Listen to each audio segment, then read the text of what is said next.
الحمدللہ رب العالمین والعاقبۃ للمتقین والصلاة والسلام علی سید الانبیاء والمرسلین وعلی آلہ واصحابہ الطیبین الطاہرین اما بعد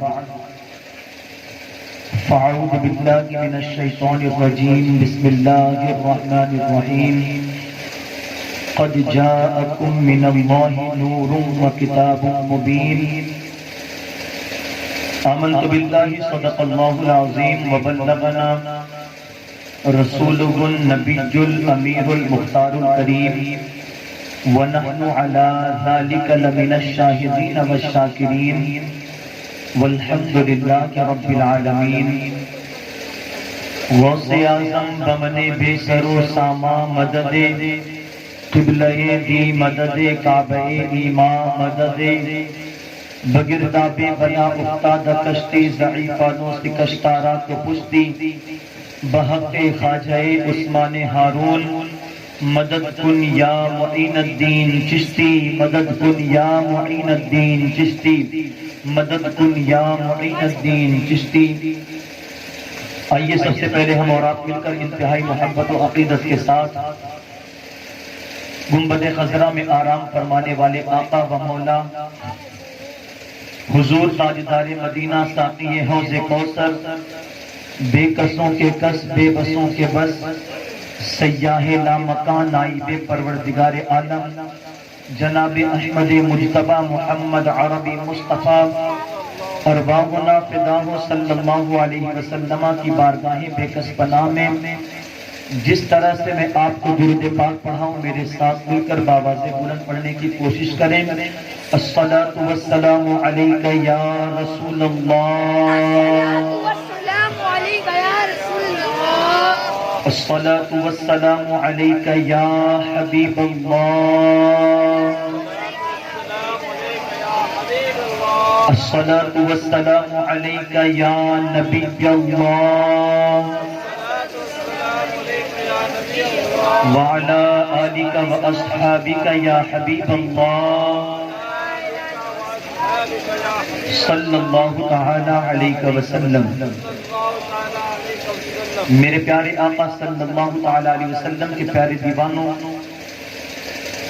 کل کے گفتگو میں ہم نے یہ سماعت کیا تھا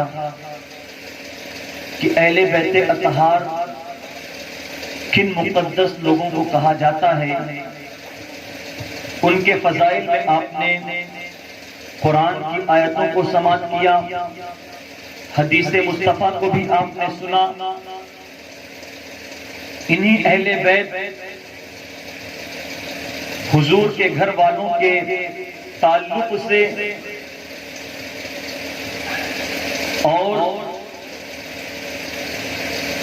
یزیدیت کیا ہے، حضرت امیر معاویہ رضی اللہ تبارک و تعالی عنہ کے وصال کے بعد جب خلافت کا وقت آیا، اس کے حوالے سے آپ کو بتاتا چلوں کہ یزید کون تھا۔ یزید اس بدبخت کا نام ہے جس کے حوالے سے میرے آقا صلی اللہ تعالی علیہ وسلم نے اپنے حدیث پاک میں ارشاد فرمایا کہ میری سنت کو سب سے پہلے اگر کوئی بدلے گا، میری سنت کو اگر کوئی سب سے پہلے بدلنے والا ہے تو وہ یزید بدبخت ہوگا جو میری سنت کو تبدیل کرے گا اور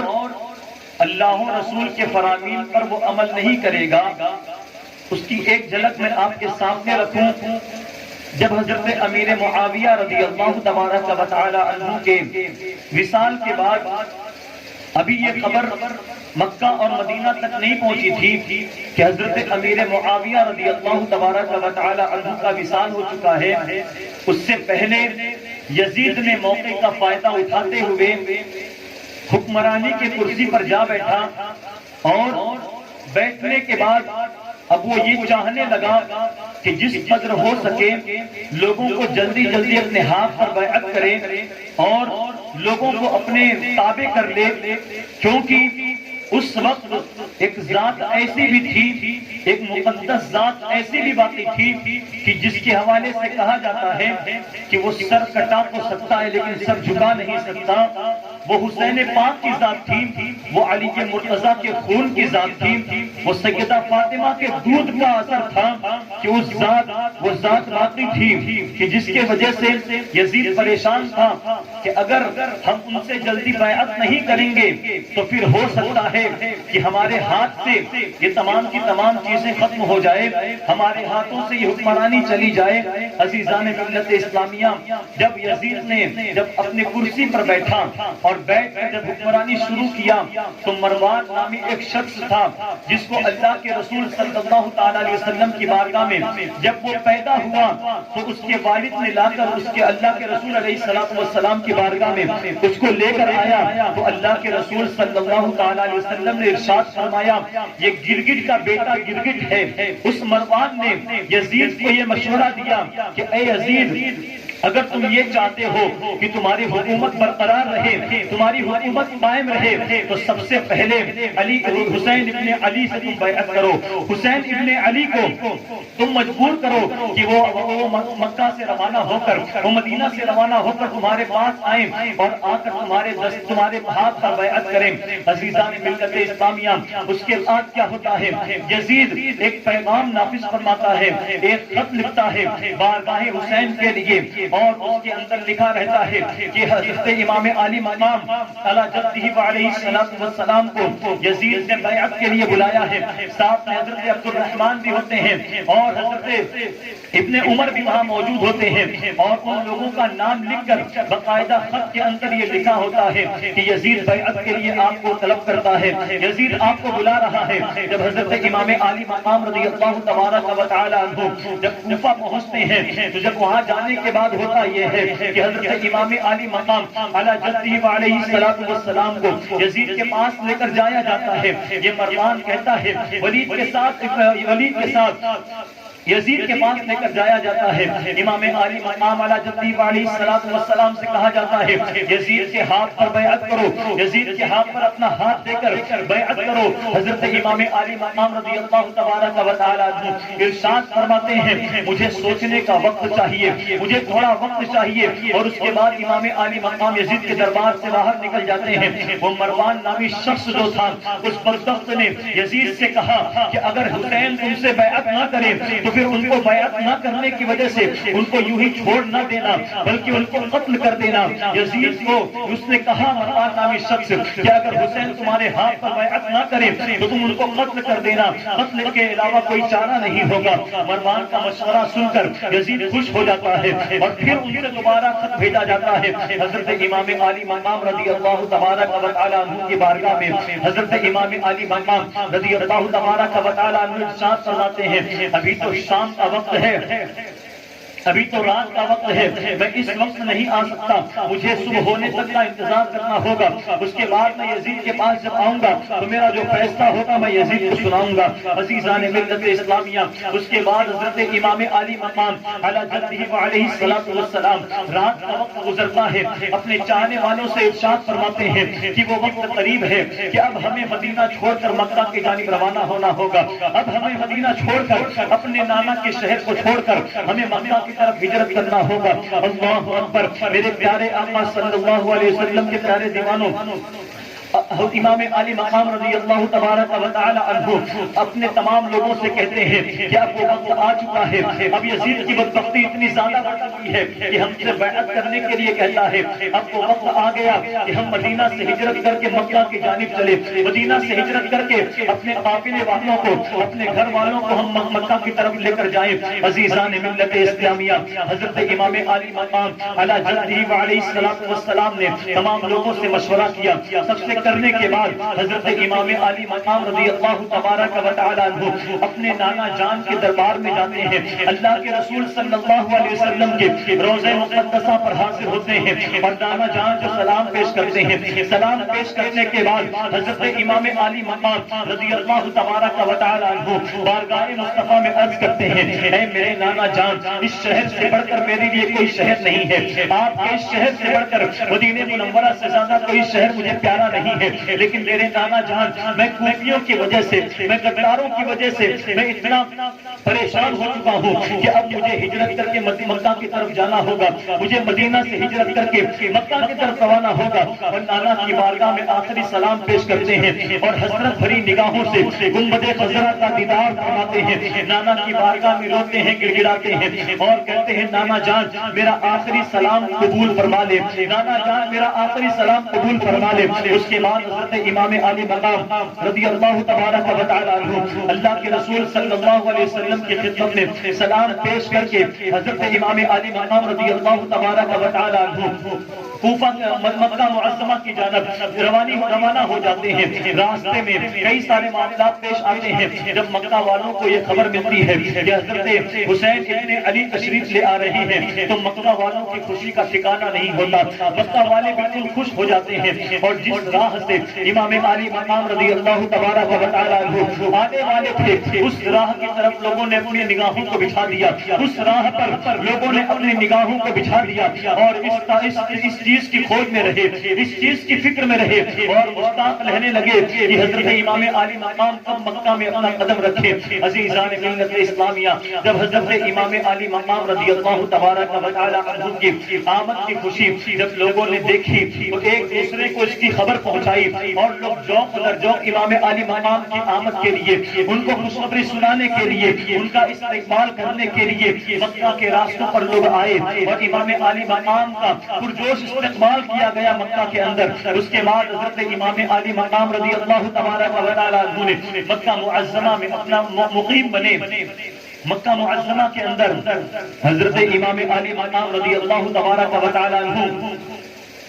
مقیم کے حیثیت سے آپ وہاں پر موجود رہے۔ عزیزان ملت اسلامیہ، اس کے بعد کوفہ والوں کا خط آنا شروع ہوا۔ کوفہ والوں سے یہ پیغام آتے تھے کہ اے امام علی مقام رضی اللہ تبارک و تعالی عنہ، اس وقت جو وقت کا گورنر ہے، اس وقت جو وقت کا بادشاہ ہے وہ یزید ہے، اور یزید کا حال تو یہ ہے کہ یزید شرابی ہے، یزید زانی ہے، یزید نماز کو ترک کرنے والا ہے، یزید فاسق ہے، فاسق، اور یزید نے لوگوں کو پریشان کرنا شروع کر دیا ہے، یزید ناحق جو ہے قتل کرنا شروع کر دیا ہے۔ اے امام علی مقام رضی اللہ تبارک و تعالی عنہ، ہم چاہتے ہیں کہ آپ ہمارے درمیان آئیں۔ ہم آپ کے والد حضرت علی کے مرتضیٰ سے سچی پکی محبت کرتے تھے، ہم آپ کے والد سے محبت کرنے والے ہیں، آپ کے والد سے ہم محبت کرتے ہیں اور ہم یہ چاہتے ہیں کہ اے امام علی مقام علی جدہ و علیہ الصلوۃ والسلام، آپ مکہ سے ہجرت کر کے کوفہ کی جانب آ جائیں۔ ایک خط آتا ہے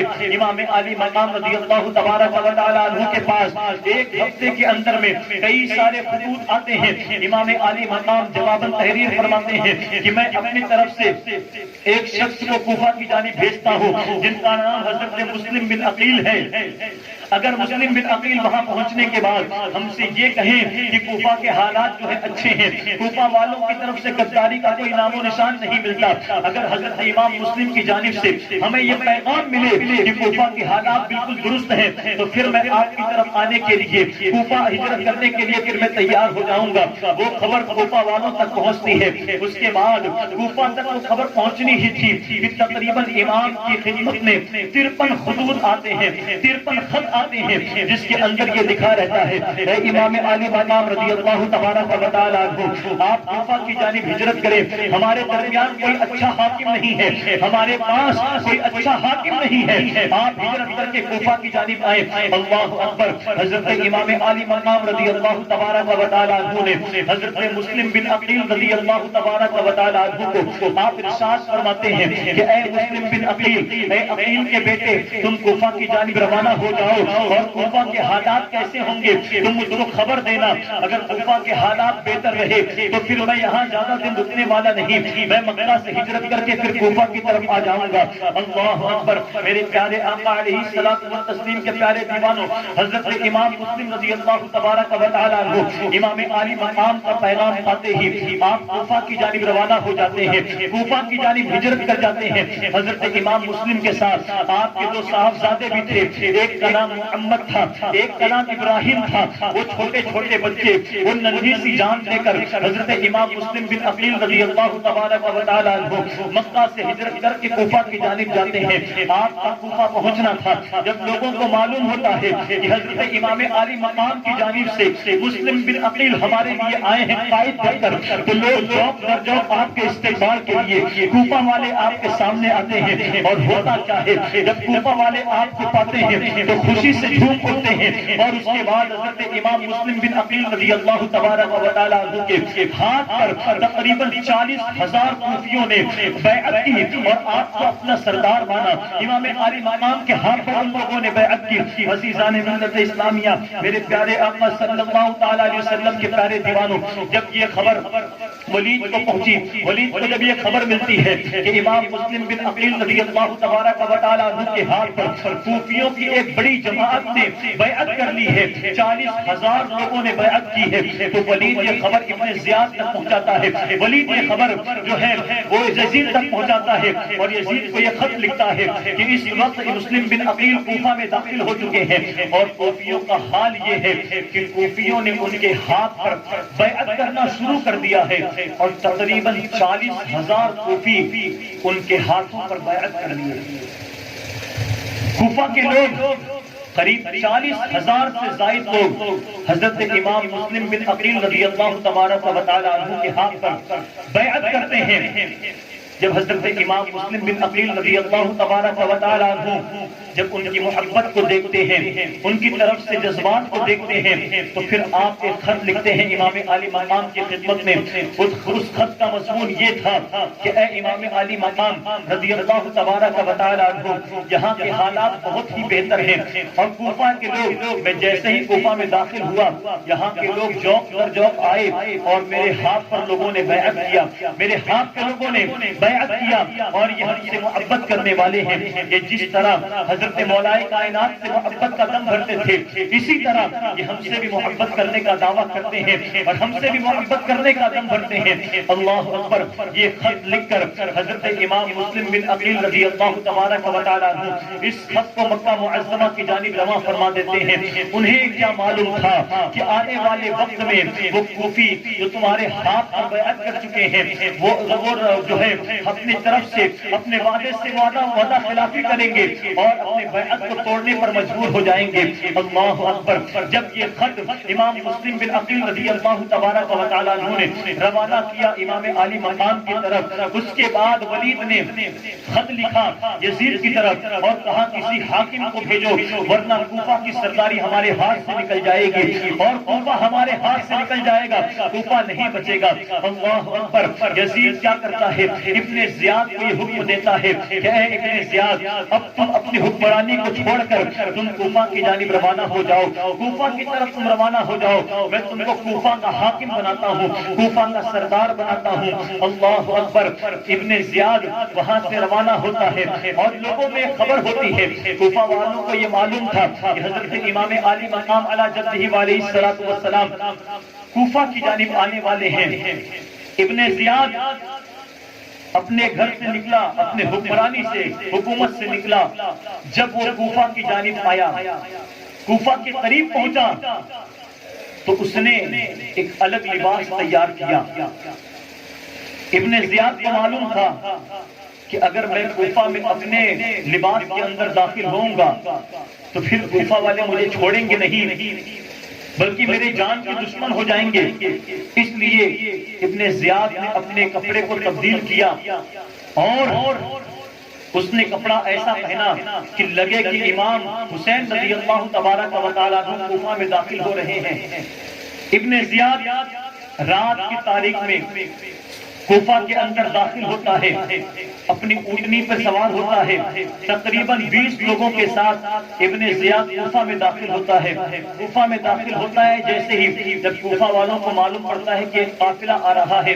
تو ان کو یہ لگتا ہے کہ حضرت امام عالی مقام کوفہ پہنچ چکے ہیں، حضرت امام عالی مقام کوفہ میں داخل ہو چکے ہیں. وہ تمام کے تمام خوشی کے علاوہ خوشی سے امام عالی مقام کا استقبال کرنے کے لیے آتے ہیں اور خود جوش سے سے نعرہ لگاتے ہیں، نعرہ تکبیر کو بلند کرتے ہیں، اور اس بات کو ان کو خوشی ہوتی ہے کہ یہ جو شخص ہے وہ حضرت امام عالی مقام کی ذات پاک ہے۔ امام عالی مقام کوفہ میں تشریف لا چکے ہیں۔ اللہ اکبر۔ جب ابن زیاد کا قافلہ آگے بڑھا اور جب یہ قافلہ آگے کی طرف روانہ ہوا تو ابن زیاد لوگوں کے درمیان چلا کر کہتا ہے، اے کوفہ والوں، تمہیں پتا ہے تم جس کے خوشی میں نعرے لگا رہے ہو وہ امام حسین نہیں بلکہ میں ابن زیاد تمہارے درمیان آ چکا ہوں، ابن زیاد ہوں میں، یزید نے مجھے تمہارا حکمراں بنا کر بھیجا ہے۔ جب کوفہ والے یہ سنتے ہیں کہ حضرت امام حسین نہیں آئے بلکہ ابن زیاد آیا ہوا ہے تو اس کے درمیان سے جتنے کوفہ والے تھے وہ تمام کے تمام ہٹنا شروع ہو جاتے ہیں اور ابن زیاد کو تنہا چھوڑ دیتے ہیں۔ چند لوگوں کے علاوہ باقی تمام کے تمام کوفہ والے ابن زیاد کے پاس سے چلے جاتے ہیں۔ اللہ اکبر۔ ابن زیاد کو گورنر ہاؤس میں لے کر جایا جاتا ہے۔ ابن زیاد گورنر ہاؤس میں پہنچتا ہے۔ گورنر ہاؤس میں پہنچنے کے بعد ابن زیاد یہ کہتا ہے کہ اب مسلم بن عقیل کو پکڑو، جن کے ہاتھ پر کوفہ کے 40,000 لوگوں نے بیعت کی ہے۔ میں ایک بہت زیادہ آواز کھینچ رہا ہوں، ذرا کچھ سیٹنگ کریں، کچھ صحیح کریں، بہت آواز کھینچ رہے ہیں۔ ابن زیاد کہتا ہے کہ مسلم بن عقیل کو کسی بھی طرح کر کے گورنر ہاؤس میں لے کر آیا جائے تاکہ میں ان سے بات کروں، ان سے پوچھوں کہ آخر یہ تمام چیزوں کی وجہ کیا ہے۔ اللہ اکبر۔ میرے پیارے آقا صلی اللہ تعالی علیہ وسلم کے پیارے دیوانوں، ابن زیاد جب لوگوں میں یہ پوچھتا ہے کہ کون ہے جس نے مسلم بن عقیل کو اپنے گھر میں چھپا رکھا ہے، کون ہے جو مسلم بن عقیل کو اپنے گھر میں رکھا ہے اور جس نے پناہ دی ہے، اگر مجھے اس بات کا علم ہو گیا کہ فلاں انسان نے مسلم بن عقیل کو اپنے گھر میں پناہ دی ہے تو میں اس کو قتل کروا دوں گا، میں اس کو قتل کر دوں گا۔ جس کے گھر پر حضرت مسلم بن عقیل رضی اللہ تبارک و تعالی عنہ نے قیام فرمایا تھا، جب اس شخص کو یہ خبر ملتی ہے کہ ابن زیاد کی طرف سے یہ حکم آیا ہے کہ مسلم بن عقیل کو پناہ دینے والے کو قتل کر دیا جائے گا، اس کو زندہ نہیں چھوڑا جائے گا، تو وہ شخص جو ہے حضرت امام مسلم بن عقیل رضی اللہ تبارک و تعالی عنہ کی بارگاہ میں عرض کرتے ہیں کہ اے مسلم بن عقیل رضی اللہ تبارک و تعالی عنہ، آپ میرے گھر سے کہیں اور چلے جائیں، میں آپ کو اپنی پناہ میں نہیں رکھ سکتا، کیونکہ ابن زیاد کا یہ حکم ہے کہ امام مسلم بن عقیل جس کے گھر میں ہوں گے اس کو قتل کر دیا جائے گا، اس کو زندہ نہیں چھوڑا جائے گا۔ اے امام مسلم بن عقیل رضی اللہ تبارک و تعالی عنہ، آپ یہاں سے چلے جائیں اور آپ کو جہاں جانا ہو آپ وہاں کے لیے روانہ ہو جائیں۔ اللہ اکبر۔ میرے پیارے آقا علیہ الصلوۃ والتسلیم کے پیارے دیوانوں، ان کے گھر پہ حضرت مسلم بن عقیل رضی اللہ تبارک و تعالی عنہ کی جاسوسی کے لیے ایک شامی غلام کو بھیجا جاتا ہے۔ وہ شامی غلام 3,000 درہم دے کے ایک مسجد میں نماز پڑھنے کے لیے داخل ہوتا ہے۔ وہ شامی غلام ایک شخص کو دیکھتا ہے، ان کے چہرے سے لگتا ہے کہ یہ محب اہل بیت ہیں، اہل بیت سے محبت کرنے والے ہیں۔ جب وہ محب اہل بیت کی نماز مکمل ہوتی ہے تو وہ شامی غلام کہتا ہے کہ اے شخص مجھے یہ بتاؤ کہ امام مسلم بن عقیل کہاں پر ہیں، کیونکہ میں مدینہ سے آیا ہوں اور میں 3,000 درہم حضرت امام مسلم بن عقیل کے لیے لے کر آیا ہوں، یہ ان کا تحفہ ہے، یہ ان کا نذرانہ ہے، یہ ان کی امانت ہے، میں ان کو دینا چاہتا ہوں۔ حضرت وہ شخص پوچھتے ہیں، وہ اللہ کے بزرگ پوچھتے ہیں، آخر تم مجھ سے ہی کیوں پوچھتے ہو؟ اس مسجد کے اندر تو بے شمار لوگ ہیں، تم ان سے پوچھو، تم مجھ سے کیوں پوچھتے ہو؟ وہ شخص کہتا ہے، وہ شامی غلام کہتا ہے، مجھے آپ کے چہرے سے معلوم ہوتا ہے کہ آپ اہل بیت سے محبت کرنے والے ہیں، آپ کے دل میں اہل بیت کی محبت ہے، آپ کے دل میں اہل بیت کی محبت ہے۔ وہ شخص کہتے ہیں ہاں بالکل میں اہل بیت کی محبت کرتا ہوں، اور شامی غلام کے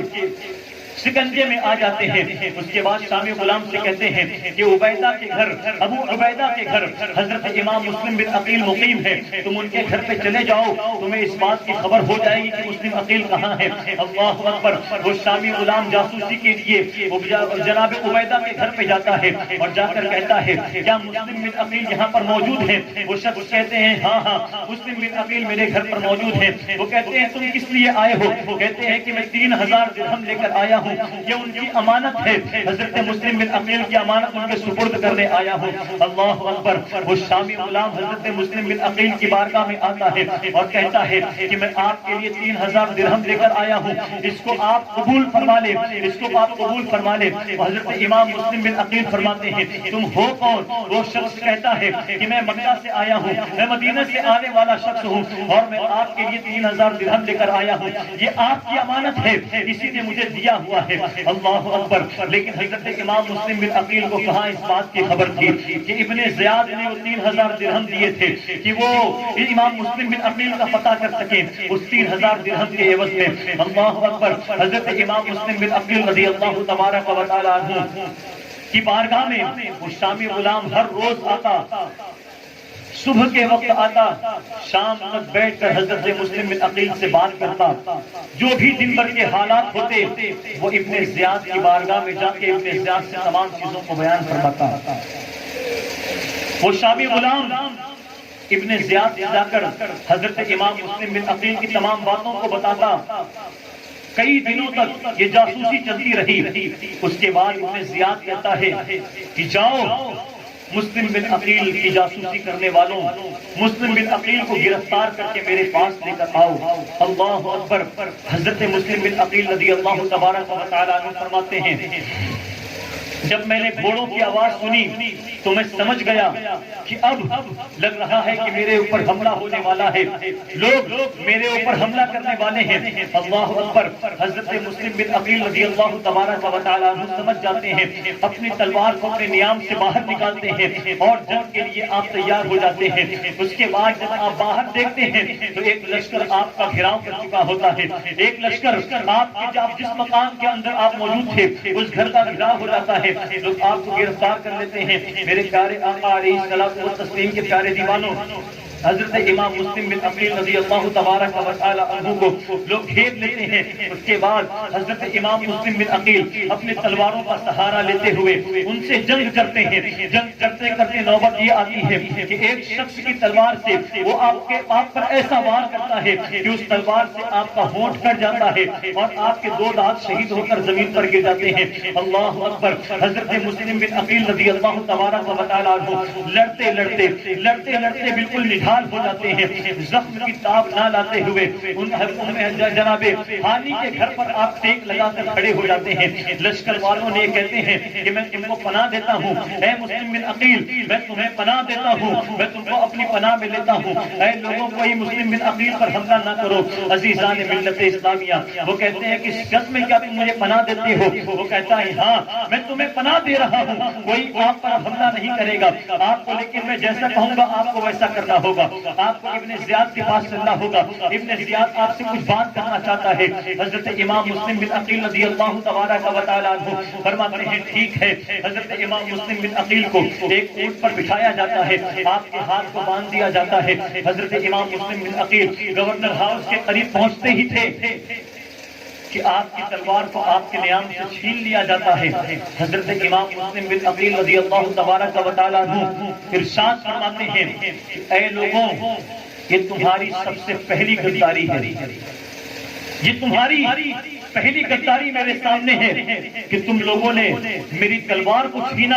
اور اب یہ ظاہر ہوتا ہے کہ تم مجھ سے غداری کرنے والے ہو۔ تم نے تو مجھے پناہ دی تھی لیکن آخر یہ تم مجھ سے کیا کر رہے ہو؟ تم میری تلوار کو کیوں چھینتے ہو؟ اللہ اکبر۔ وہ شخص کہتا ہے آپ بالکل پریشان نہ ہو، بس ہم آپ کی صرف تلوار لیے ہیں، آپ گورنر ہاؤس میں چلیں، پھر ابن زیاد سے کیا بات ہوگی آپ اس سے بات کیجئے گا۔ میرے پیارے آقا علیہ الصلوۃ والتسلیم کے پیارے دیوانوں، ابن زیاد کے پاس حضرت امام مسلم بن عقیل رضی اللہ تبارک و تعالی عنہ پہنچتے ہیں، اور پہنچنے کے بعد ابن زیاد سے کہتے ہیں کہ آخر تو کیوں مجھے بلایا ہے،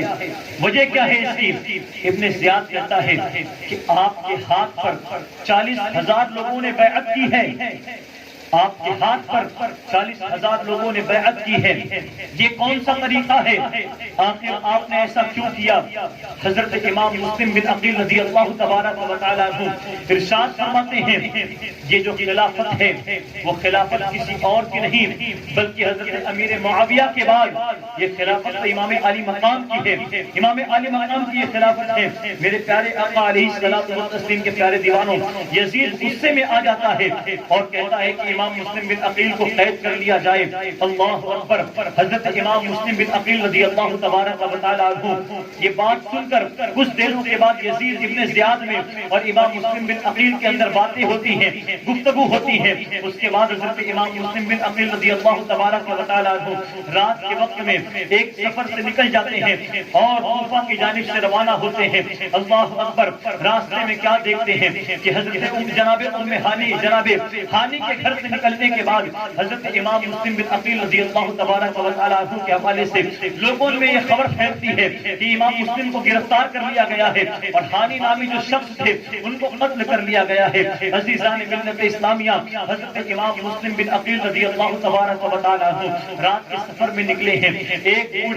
بوڑھی اپنے دروازے پر بیٹھی تھی جس کا نام توعا بتایا جاتا ہے، وہ اپنے دروازے پر بیٹھی ہوئی تھی۔ حضرت امام مسلم بن عقیل رضی اللہ تبارک و تعالیٰ عنہ جب وہاں پہنچتے ہیں تو کہتے ہیں کہ اے بوڑھی بی، مجھے پینے کے لیے پانی چاہیے۔ وہ بوڑھی عورت کہتی ہے آخر تم ہو کون؟ تم کون ہو؟ حضرت امام مسلم بن عقیل رضی اللہ تبارک و تعالیٰ عنہ ارشاد فرماتے ہیں میں مسلم بن عقیل ہوں،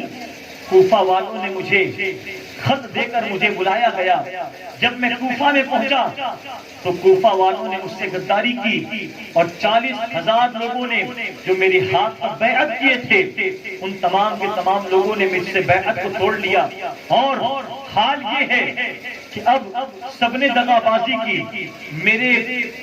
ساتھ اب کوئی کھڑا نہیں ہے۔ اللہ اکبر! جب وہ عورت سنتی ہے کہ وہ محب اہل بیت ہیں، وہ عورت کہتی ہے کہ میں خود محب اہل بیت ہوں، آپ یہی رکے، میں آپ کے لیے پیالے میں پانی لے کر آتی ہوں۔ عزیزان ملت اسلامیہ، وہ عورت جاتی ہے گھر میں، پیالے کے اندر پانی لے کر آتی ہے۔ حضرت امام مسلم بن عقیل رضی اللہ تبارک و تعالیٰ عنہ پانی پیتے ہیں، پینے کے بعد وہ بوڑھی عورت کو پیالہ دیتے ہیں، وہ گھر میں رکھنے کے لیے جاتی ہے۔ جب باہر آ کے دیکھتی ہے تو پھر حضرت امام مسلم بن عقیل رضی اللہ تبارک و تعالیٰ عنہ اسی مقام پر موجود تھے۔ وہ بوڑھی عورت کہتی ہے تم تو پانی پی چکے ہو، اب یہاں کھڑے ہونے کی وجہ کیا ہے؟ حضرت امام مسلم بن عقیل رضی اللہ تبارک و تعالیٰ عنہ ارشاد فرماتے ہیں کہ اس کوفہ میں میرا کوئی نہیں ہے، اس کوفہ کے اندر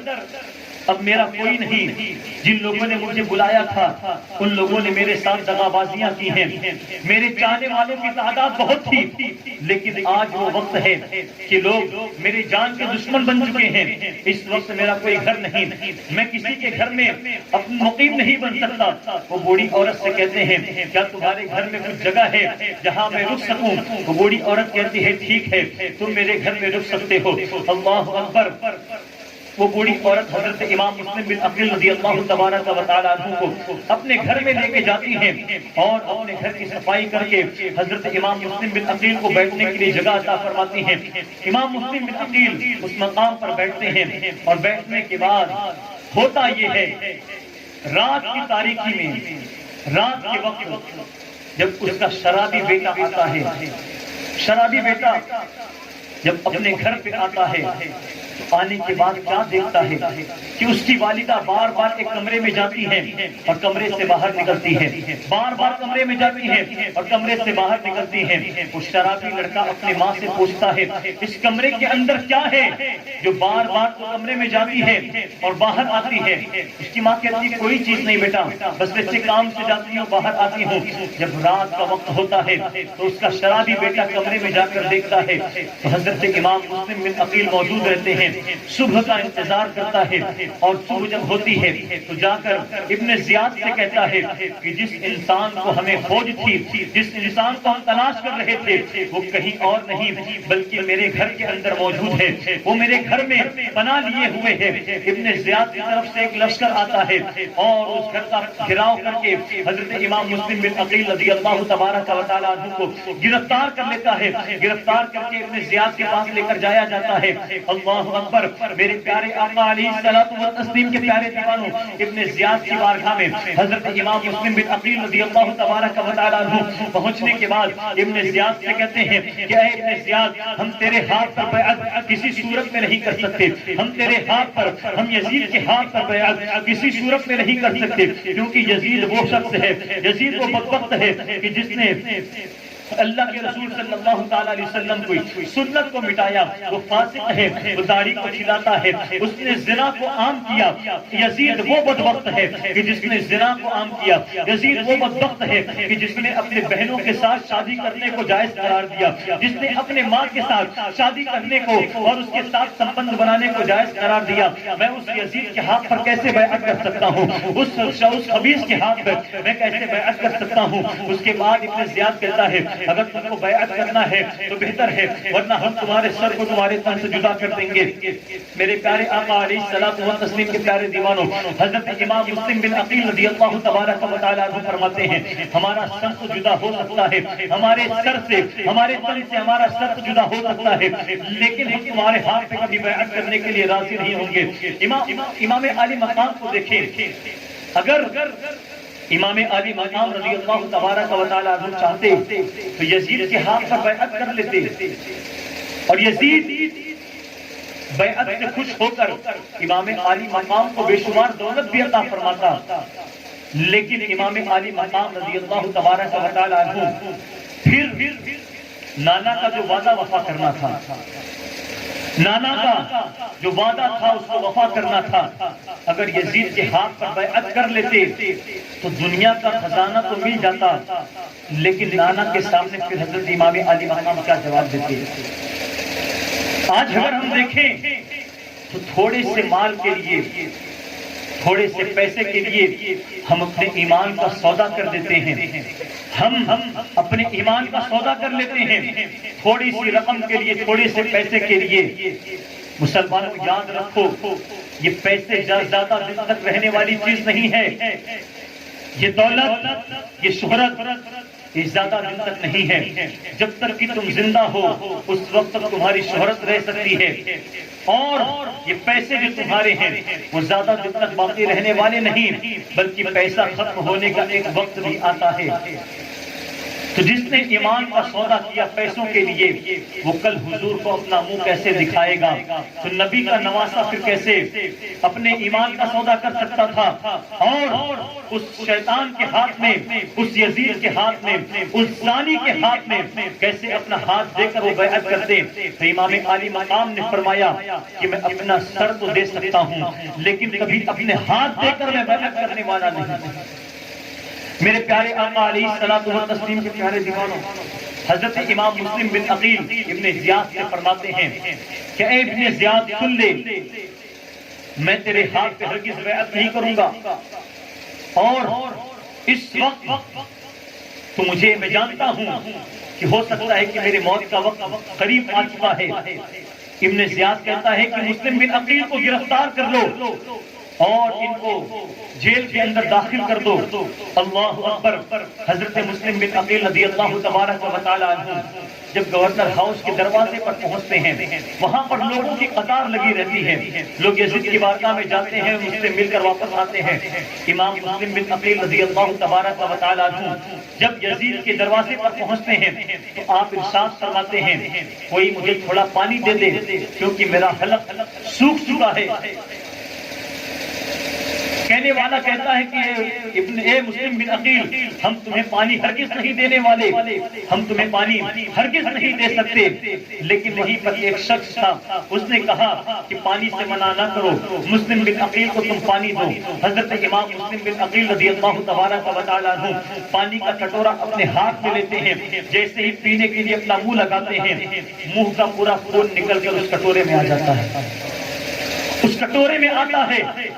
حضرت امام مسلم بن عقیل رضی اللہ تبارک و تعالیٰ عنہ فرماتے ہیں کہ اب یہ پانی میں خون مل چکا ہے، اس پانی کو نہیں پیا جا سکتا، یہ پانی رنگین ہو چکا ہے، مجھے دوسرا پانی دیا جائے۔ دوسرے پانی کا کٹورا لیتے ہیں، جیسے ہی منہ سے لگاتے ہیں منہ کا پورا خون نکل کر کٹورے میں گرتا ہے۔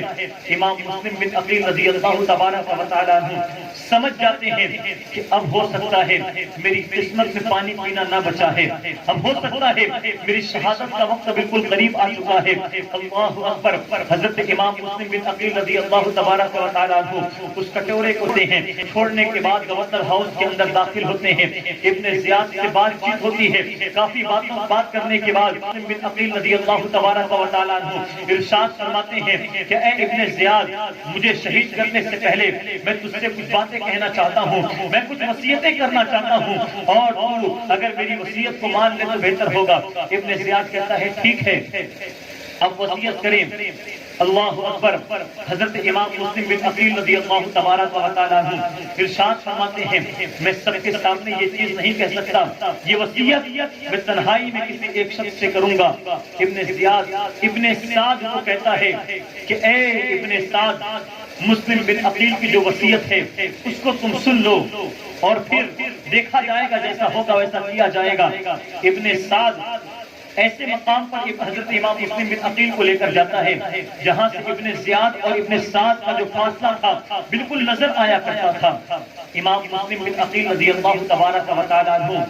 ابن سعد سے کہتے ہیں جب میرا انتقال ہو جائے، جب لوگ مجھے شہید کر دیں تو میں کوفہ والوں سے چند میں نے رقم قرض میں لیا ہے، اس قرض کو تم ادا کر دینا۔ اسی طرح جب لوگ مجھے شہید کر دیں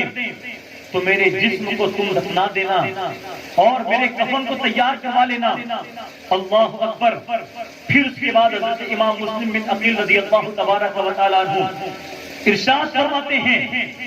کہ جب مجھے شہید کر دیا جائے تو اس وقت تم یہ پیغام امام حسین کو پہنچا دینا، ان کو یہ خط لکھ دینا کہ کوفہ والوں نے دغا بازی کی ہے، مسلم بن عقیل کو ان لوگوں نے شہید کر دیا ہے، جن لوگوں نے امام مسلم کے ہاتھ پر بیعت کی تھی وہ تمام کے تمام اب بدل چکے ہیں، ان لوگوں نے امام مسلم کو شہید کر دیا ہے۔ اللہ اکبر۔ یہ تمام وصیت کرنے کے بعد ابن سعد، شقی ابن سعد، وہ اس بدبخت نے ابن زیاد کے پاس جا کر ان تمام چیزوں کو بیان کر دیتا ہے۔ ابن زیاد کہتا ہے کہ ان کو جو کرنا ہوگا کرنا اے ابن سعد۔ اس کے بعد حکم دیتا ہے ابن زیاد کہ امام مسلم بن عقیل رضی اللہ تبارک و تعالیٰ عنہ کو گورنر ہاؤس کی چھت پر لے کر جاؤ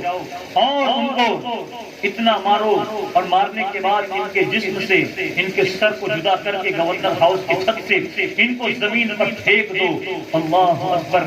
ابن زیاد کی یہ بات سن کر وہ قاتل حضرت امام مسلم بن عقیل رضی اللہ تبارک و تعالیٰ عنہ کو لے کر گورنر ہاؤس کی چھت پر چڑھتا ہے، گورنر ہاؤس کی چھت پر لے کر جاتا ہے۔ حضرت امام مسلم بن عقیل رضی اللہ تبارک و تعالیٰ عنہ پورے راستے آپ استغفار پڑھتے ہیں، نبی پاک صلی اللہ علیہ وسلم پر درود پڑھتے پڑھتے آپ گورنر ہاؤس کی چھت پر جاتے ہیں۔ قاتل اپنی تلوار کو نکالتا ہے اور حضرت امام مسلم بن عقیل رضی اللہ تبارک و تعالیٰ عنہ کے سر کو ان کے تن سے جدا کر دیتا ہے۔ انا للہ و انا الیہ راجعون۔ حضرت امام مسلم بن عقیل رضی اللہ تبارک و تعالیٰ عنہ کی شہادت ہو جاتی ہے، اور شہادت کے بعد بس وہ اتنا بس نہیں کرتے بلکہ حضرت امام مسلم بن عقیل رضی اللہ تبارک و تعالیٰ عنہ کو گورنر ہاؤس کی چھت پر لے کر جا کے وہاں سے زمین کی طرف ان کو پھینک دیتے ہیں۔ اب آپ مجھے بتائیں کہ کسی شخص کو اگر زمین پر پھینکا جائے تو اس کی ہڈیاں چکنا چور ہو جاتی ہیں، اس کی ہڈیاں چور چور ہو جاتی ہیں۔ اے امام مسلم بن عقیل رضی اللہ تبارک و تعالیٰ عنہ، میں آپ کو کیا نام دوں، آپ کی عظمتوں میں کیا کہوں، آپ پر میرے ماں باپ قربان ہوں۔ اے امام مسلم بن عقیل رضی اللہ تبارک و و تعالیٰ عنہ، آپ نے کربلا والوں کے لیے سب سے پہلی شہادت آپ نے دی ہے، اور امام عالی مقام کے خاندان سے سب سے پہلی شہادت جو پیش کی ہے وہ حضرت امام مسلم بن عقیل رضی اللہ تبارک و تعالیٰ عنہ نے پیش کی ہے۔ حضرت امام مسلم بن عقیل کو گورنر ہاؤس کی چھت سے زمین پر پھینک دیا جاتا ہے، اور کوفہ والوں میں یہ اعلان کر دیا جاتا ہے کہ اے کوفہ والوں، کیا تم نے دیکھا کہ دیکھو یزید سے روگردانی کرنے والوں کا حشر کیا ہوتا ہے، یزید سے بیعت نہ کرنے والوں کا انجام کیا ہوتا ہے۔ اللہ اکبر۔ جب کوفہ والوں نے یہ دیکھا کہ امام مسلم بن عقیل کو شہید کر دیا گیا اور شہید کر کے ان کو گورنر ہاؤس سے نیچے کی طرف پھینک دیا گیا، تو میرے پیارے آقا علیہ الصلوۃ والتسلیم کے پیارے دیوانوں، وہ تمام کے تمام کوفی، وہ تمام کے تمام کوفہ والے اپنے اپنے گھروں میں جا کر سہم جاتے ہیں، اپنے گھروں میں چھپ جاتے ہیں اور یزید سے لرزتے ہیں، کانپتے ہیں۔ اس کے بعد حضرت امام مسلم بن عقیل رضی اللہ تبارک و تعالیٰ عنہ کی شہادت کے بعد، کیونکہ حضرت امام مسلم بن عقیل رضی اللہ تبارک و تعالیٰ عنہ اپنے ساتھ اپنے دو بیٹوں کو بھی لے کر آئے تھے، آپ کے ساتھ آپ کے دو بیٹے بھی موجود تھے، جن میں سے بڑے بیٹے کا نام حضرت محمد تھا، چھوٹے بیٹے کا نام حضرت ابراہیم تھا۔ میرے پیارے آقا علیہ الصلوۃ والتسلیم کے پیارے دیوانوں، آپ کے دونوں صاحبزادے جب آپ کوفہ میں داخل ہوئے تو اس وقت آپ نے ایک قاضی کے پاس اپنے دونوں بیٹوں کو قاضی کے حوالے کیا۔ تھوڑی آواز بڑھائیں نا، بالکل ایک دم عجیب سا مائک چل رہا ہے۔ حضرت امام مسلم رضی اللہ تبارک و تعالیٰ عنہ اپنے بچوں کو اس قاضی کے پاس چھوڑ دیتے ہیں۔ جب قاضی کو اس بات کی خبر ہوتی ہے کہ حضرت امام مسلم بن عقیل رضی اللہ تبارک و تعالیٰ عنہ کی شہادت ہو چکی ہے، حضرت امام مسلم بن عقیل رضی اللہ تبارک و تعالیٰ عنہ کو شہید کر دیا گیا ہے، ان کو گورنر ہاؤس کی چھت سے زمین کی طرف پھینک دیا گیا ہے۔ عزیزان ملت اسلامیہ، اس کے بعد یہ خبر بھی کوفہ والوں میں پھیلتی ہے کہ جناب ہانی کو بھی شہید کر دیا گیا ہے، جناب ہانی کو گورنر ہاؤس میں لے کر جا کے ان کو بھی شہید کر دیا گیا ہے۔ جب یہ قاضی صاحب کو یہ معلوم ہوتا ہے کہ دونوں کی شہادت ہو چکی ہے، تو قاضی صاحب اب حضرت امام مسلم بن عقیل رضی اللہ تبارک و تعالیٰ عنہ کے صاحبزادوں سے کہتے ہیں کہ اے میرے لخت جگر، اے مسلم بن عقیل کے بیٹے، تمہیں پتا ہے کہ تمہارے والد کو لوگوں نے شہید کر دیا ہے، تمہارے والد سے جن لوگوں نے محبت کو ظاہر کیا، تمہارے والد کے ہاتھ پر جن لوگوں نے بیعت کی، اب حال یہ ہے کہ وہ لوگ تمہارے والد کو قتل کر چکے ہیں، امام مسلم بن عقیل کو ہم لوگوں نے قتل کر دیا ہے۔ اللہ اکبر۔ حضرت جناب قاضی کہتے ہیں، قاضی صاحب فرماتے ہیں کہ اے میرے چھوٹے دونوں بچوں، اے مسلم بن عقیل کے صاحبزادوں، اے ان کی آنکھوں کے تاروں، اب میں چاہتا ہوں کہ تمہارے اوپر کوئی آنچ آئے، تم یہاں سے جو ہے مکہ کی جانب روانہ ہو جاؤ، تم مکہ کی جانب یہاں سے روانہ ہو جاؤ۔ اللہ اکبر۔ جناب قاضی اپنے بیٹے اسد سے کہتے ہیں کہ اے اسد بیٹا، تمہیں پتا ہے باب العرافین کے پاس ایک قافلہ ہے جو مدینہ منورہ کی جانب جانے والا ہے، اگر تم ان دونوں بچوں کو جلدی سے لے کر جاؤ اور تیز رفتار گھوڑوں پر سوار ہو کے اگر تم ان بچوں کو قافلوں کے حوالے کر دو گے تو پھر یہ بچے اس قافلے میں داخل ہو جائیں گے اور قافلے کے ساتھ ساتھ یہ مدینہ منورہ کی طرف چلے جائیں گے اور ان کی جان بچ جائے گی۔ اللہ اکبر۔ جب اس خبر کو جب ابن زیاد تک یہ خبر پہنچتی ہے کہ امام مسلم بن عقیل رضی اللہ تبارک و تعالیٰ عنہ نے اپنے ساتھ اپنے دو بچوں کو بھی لے کر آئے تھے، تو پھر اس کے بعد ابن زیاد کہتا ہے کہ امام مسلم بن عقیل کے بچے یہاں سے بھاگ کر کہیں جانا نہیں پائے، یہاں سے بھاگ کر وہ کہیں اور نہ جا پائے، بلکہ ان کو پکڑ کر میری بارگاہ میں لے کر آؤ۔ ابن زیاد یہ حکم نافذ فرما دیتا ہے کہ امام مسلم بن عقیل کے بچوں کو پکڑ کر میرے دربار میں لے کر آؤ۔ وہ اسد نامی جو شخص تھا، جو قاضی کا بیٹا تھا، وہ دونوں بچوں کو لے کر اپنے گھوڑے پر سوار ہوتا ہے، تیز رفتار گھوڑے سے وہ باب العرافین تک پہنچتا ہے اور اس سے آگے بڑھتا ہے تو کیا نظر آتا ہے؟ وہ قافلہ جو مدینہ کی جانب روانہ ہو رہا تھا، اس قافلے کی گرد نظر آتی ہے اور ان بچوں سے کہہ دیتا ہے کہ اے بچوں، تم دیکھ رہے ہو،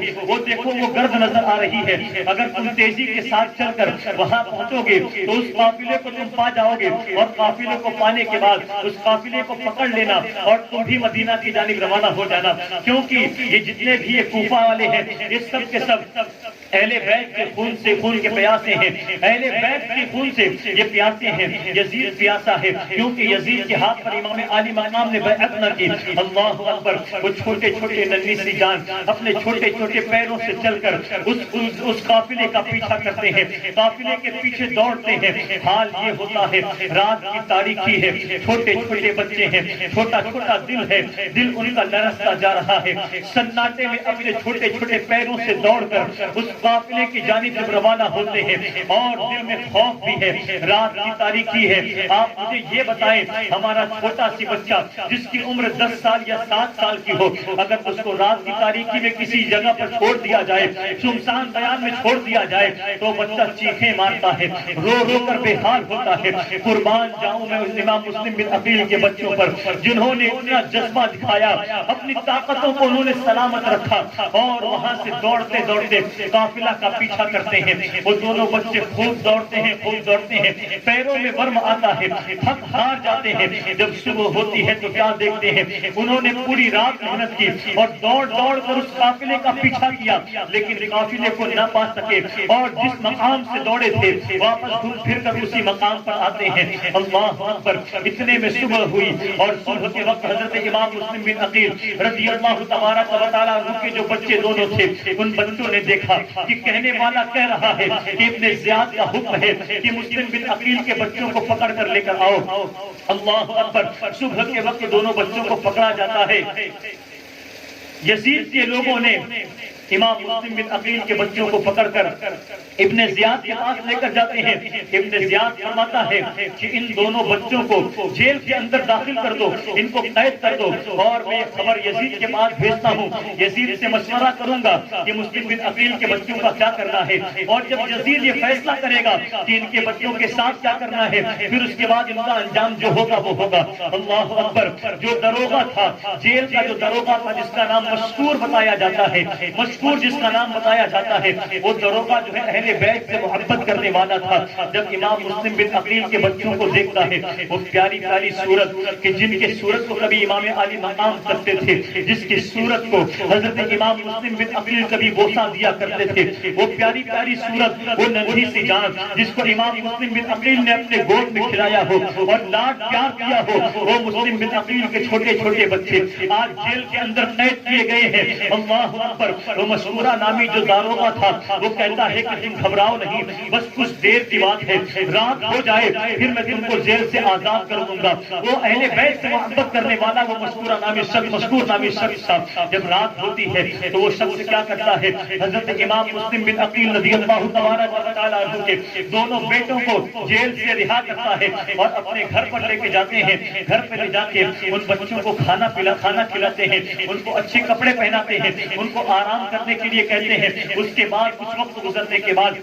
وہ مشکور نامی شخص ان کو اپنی انگوٹھی دیتے ہیں اور فرماتے ہیں کہ اے چھوٹے چھوٹے بچوں، یہ میری انگوٹھی لو اور قادسیہ کے راستے پہ تم روانہ ہو جانا۔ جب تم قادسیہ پہنچنا تو وہاں پر ایک بھائی ہے میرا، تم ان سے کہہ دینا کہ مجھے مشکور نامی شخص نے یہ انگوٹھی دے کر بھیجا ہے، اور جب تم ان سے یہ کہو گے تو وہ بھی اہل بیت سے محبت کرنے والا ہے، وہ تم کو مدینہ تک پہنچا دے گا اور تم آسانی کے ساتھ مدینہ پہنچ جاؤ گے۔ میرے پیارے آقا علیہ الصلوۃ والتسلیم کے پیارے دیوانوں، لیکن ان بچوں کا بھی تو شہادت کا وقت آنے والا تھا۔ وہ محنتیں کرتے رہے لیکن ان کی بھی تو شہادت لکھی تھی۔ اللہ اکبر، وہ چلتے رہے قادسیہ کے راستے پر لیکن قادسیہ نہیں پہنچ سکے۔ ان لوگوں نے جب دیکھا کہ ایک قافلہ آ رہا ہے، ایک لشکر ہے جن کے ہاتھوں میں تلوار ہے، گھوڑوں کی ٹاپ سنائی دے رہی ہے، تو بچے ایک درخت کے کھو میں چھپ جاتے ہیں۔ صبح کے وقت ایک باندی پانی بھرنے کے لیے کنویں کے پاس آتی ہے، کیا دیکھتی ہے، بڑے ہی خوبصورت بچے ہیں جو ایک دم صدمے سے ایک دم بے حال ہو چکے ہیں اور ان کے اوپر لرزہ طاری ہے، خوف سے نڈھال ہے اور ان کے اوپر خوف طاری ہوا ہے۔ وہ لونڈی پوچھتی ہے، وہ خاتون پوچھتی ہے کہ بیٹے آخر تم ہو کون اور تمہارا نام کیا ہے؟ وہ کہتے ہیں، بڑے بھائی کہتے ہیں میرا نام محمد ہے اور یہ میرا چھوٹا بھائی ہے، اس کا نام ابراہیم ہے۔ آپ کو پتا ہے ہم امام مسلم بن عقیل کے صاحبزادے ہیں میرے بابا کو کوفہ والوں نے شہید کر دیا، میرے بابا کو کوفہ والوں نے مار دیا، ہم مسلم بن عقیل کے یتیم بچے ہیں، ہمارا کوفہ میں کوئی رہنے والا نہیں، ہمارا کوفہ میں کوئی نہیں ہے، ہم یہاں کئی دنوں سے بھٹک رہے ہیں، راتوں میں چل چل کے تھک جاتے ہیں، لیکن ہم اپنے راستے کو اپنے منزل تک نہیں پہنچتے۔ اللہ اکبر۔ وہ شخص کو عورت کہتی ہے کہ تمہیں گھبرانے کی کوئی بات نہیں ہے، میری جو ملکہ ہے، میری جو سردار ہے، وہ اہل بیت سے محبت کرنے والی ہے، تم ان کے پاس چلو گے تو تمہیں وہ پناہ دے گی، تمہیں وہ محبت کرے گی اور پھر تم کو مدینہ کی جانب روانہ کر دے گی۔ اللہ اکبر۔ قربان جائیں چھوٹے چھوٹے بچوں پر، اس باندی کے ساتھ اس ملکہ کے پاس جاتی ہے، وہ ملکہ، وہ خاتون جو اہل بیت سے محبت کرتی تھی، جب اس ملکہ کے پاس وہ خاتون لے کے جاتی ہے تو کہتی ہے کہ آخر بات کیا ہے، یہ دو بچے کون سے ہیں، یہ اتنے خوبصورت چہرے والے کون لوگ ہیں؟ وہ خاتون کہتی ہے، وہ خادمہ کہتی ہے، میں پانی بھرنے کے لیے گئی تھی، کنویں کے پاس میں نے دیکھا کہ ایک درخت کے اندر یہ دونوں بچے ڈرے ہوئے پڑے تھے، ان کے اوپر خوف طاری تھا، جب میں نے ان سے پوچھا تو ان کا نام، ایک کا نام محمد ہے، ایک کا نام ابراہیم ہے، ان سے میں نے اور تفصیل جب پوچھی، ان کے والد کا نام پوچھا تو یہ بتاتے ہیں کہ یہ مسلم بن عقیل کے بیٹے ہیں۔ اللہ اکبر۔ وہ اہل بیت سے محبت کرنے والی وہ خاتون کہتی ہے کہ بیٹے تم گھبراؤ نہیں، تمہارے بابا کو اگر ان لوگوں نے شہید کر دیا ہے تو میں تمہیں اپنے امان میں لیتی ہوں اور مدینہ تک پہنچانے کے لیے، تمہارے گھر والوں تک پہنچانے کے لیے میں تمہاری ذمہ داری لیتی ہوں، لیکن آج رات کا وقت ہونے والا ہے، تم رات کو میرے گھر پر آرام کرو، اس کے بعد جب وقت ہوگا، جب میرا شوہر آئے گا تو میں اس سے کہہ کے تمہیں تمہارے مقام تک پہنچوا دوں گی۔ اللہ اکبر۔ وہ چھوٹے چھوٹے بچے اس اہل بیت سے محبت کرنے والی خاتون کے گھر پر آتے ہیں، وہ خاتون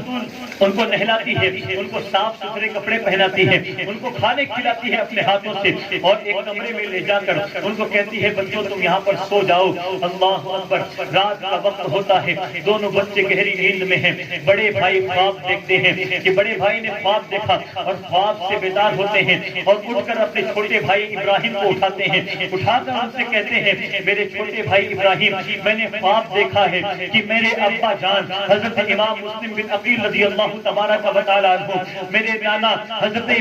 اللہ کے رسول صلی اللہ تعالی علیہ وسلم، حضرت مولا کائنات اور حضرت سیدہ فاطمہ حضرت امام حسن کے ساتھ جنت میں ٹہل رہے ہیں، میرے والد گرامی حضرت امام مسلم بن عقیل کی شہادت ہو چکی ہے، میرے چھوٹے بھائی اور حضرت اللہ کے رسول صلی اللہ تعالی علیہ وسلم نے میرے بابا سے پوچھا اے مسلم بن عقیل تم اکیلے چلے آئے ہو، اپنے بچوں کو کس کے سہارے چھوڑ کے آئے ہو، اپنے چھوٹے چھوٹے بچوں کو تم کس کے سہارے چھوڑ کر آئے ہو؟ حضرت امام مسلم بن عقیل رضی اللہ تبارک و تعالی عنہ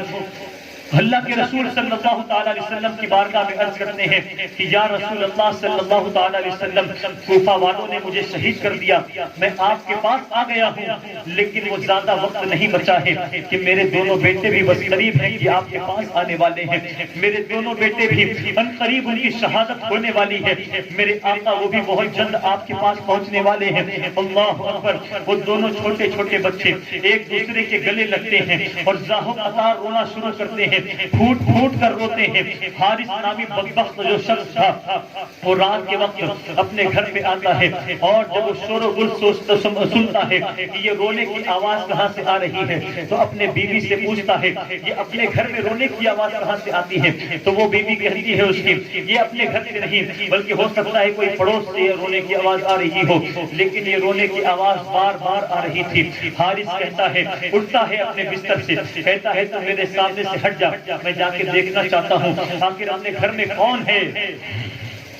جو رو رہا ہے۔ اللہ اکبر۔ حارث جاتا ہے کمرے کے اندر، دیکھتا ہے تو حضرت امام مسلم بن عقیل رضی اللہ تبارک و تعالی عنہ کے دونوں چھوٹے چھوٹے صاحبزادے اس کمرے کے اندر ایک دوسرے سے لپٹ کر روئے جا رہے ہیں۔ بڑا بھائی چھوٹے بھائی سے کہتا ہے میرے بھائی اب ہماری شہادت کا وقت آ چکا ہے، چھوٹا بھائی بڑے بھائی سے کہتا ہے میرے بھائی اب ہماری شہادت کا وقت آ چکا ہے۔ حارث بدبخت ان بچوں کو پکڑتا ہے، ان کے خوبصورت زلفوں کو اپنے ہاتھ میں پکڑتا ہے، ان کو مارنا شروع کرتا ہے، ان کو اتنا مارتا ہے اتنا مارتا ہے کہ دونوں بچے زخم سے چور ہو کر زمین پر آ جاتے ہیں۔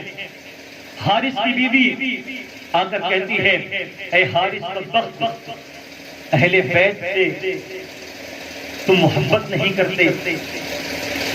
یہ اہل بیت کے چاہنے والے ہیں، یہ رسول اللہ کا خون ہے، امام مسلم بن عقیل کا خون ہے، اس پہ تو کچھ تو رحم کر۔ وہ حارث بدبخت کہتا ہے جس کے لیے ابن زیاد نے انعام رکھا ہے کہ جو مسلم بن عقیل کے بچوں کو پکڑ کر لے کر آئے گا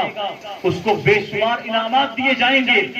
میں پورا دن ان کو تلاش کرتا رہا، یہاں تک کہ ان کو ڈھونڈتے ڈھونڈتے میرا گھوڑا بھی مر گیا، میں پیدل ان لوگوں کو ڈھونڈا لیکن میں پورا دن ان کو تلاش نہ کر سکا، اور یہ میرے ہی گھر میں چین کی سانس لے رہے ہیں، یہ میرے گھر میں آرام سے سو رہے ہیں۔ وہ حارث کہتا ہے ٹھیک ہے رات گزرنے دو۔ جیسے ہی صبح بیدار ہوتی ہے، حارث کے بارے میں کہا جاتا ہے وہ حارث نامی بدبخت انسان ان دونوں بچوں کو صبح کے وقت اپنی چمکتی ہوئی تلوار لے کر کمرے کے اندر داخل ہوتا ہے۔ وہ جب بچے چھوٹے بچے جب اس تلوار کو دیکھتے ہیں، چمکتی ہوئی تلوار کو جب دیکھتے ہیں تو ان کے اوپر خوف طاری ہوتا ہے، خوف سے ڈر جاتے ہیں بالکل، اور صحن کے ایک کونے میں جا کر بیٹھ جاتے ہیں۔ حارث نامی بدبخت ان کے بالوں کو پکڑتا ہے اور پکڑ کر جس طرح ایک خچر کے اوپر سامان کو لادا جاتا ہے اس طرح اس بدبخت نے رسول اللہ کے خون کو، امام مسلم بن عقیل رضی اللہ تبارک و تعالیٰ عنہ کے خون کو اٹھا کر اس خچر پہ لاد دیتا ہے، جس طرح کوئی انسان اپنا سامان کسی گدھے پر لادتا ہو، اس طرح اس رسول اللہ کے خون کو اٹھا کر خچر پہ رکھا جاتا ہے، اور وہ بدبخت حارث اپنے ان بچوں کو لے کر نکلتا ہے۔ حارث کی بیوی دوڑی آتی ہے، کہتی ہے اے حارث تجھے شرم آنی چاہیے، مصطفیٰ جان رحمت صلی اللہ علیہ وسلم کے ان دونوں بیٹوں پر تمہیں شرم نہیں آتی کہ تم اس کو مارنے پر اتار ہو گئے ہو، رسول اللہ کے خون کو تم اپنے ہاتھ سے رنگنے جا رہے ہو، ان بچوں کو مارنے کے بعد اس حارث پہ بھوت سوار تھا خون کرنے کا، قتل کرنے کا۔ اللہ اکبر۔ وہ حارث اپنی بیوی کو ایسا وار کرتا ہے کہ اس کی بیوی دیوار سے ٹکرا کر زمین پر گرتی ہے اور خون سے لہو لہان ہوتی ہے۔ وہ حارث بدبخت نامی شخص نہر فرات کے قریب جاتا ہے، نہر فرات کے قریب پہنچتا ہے، وہاں پہنچ کر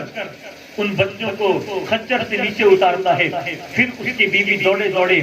حارث کے پیر کو آ کے پکڑ لیتی ہے، کہتی ہے ابھی بھی وقت ہے، ابھی بھی سمجھ جا، یہ امام مسلم بن عقیل کے بیٹے ہیں، اس کے خون سے تمہیں کچھ نہیں ملنے والا،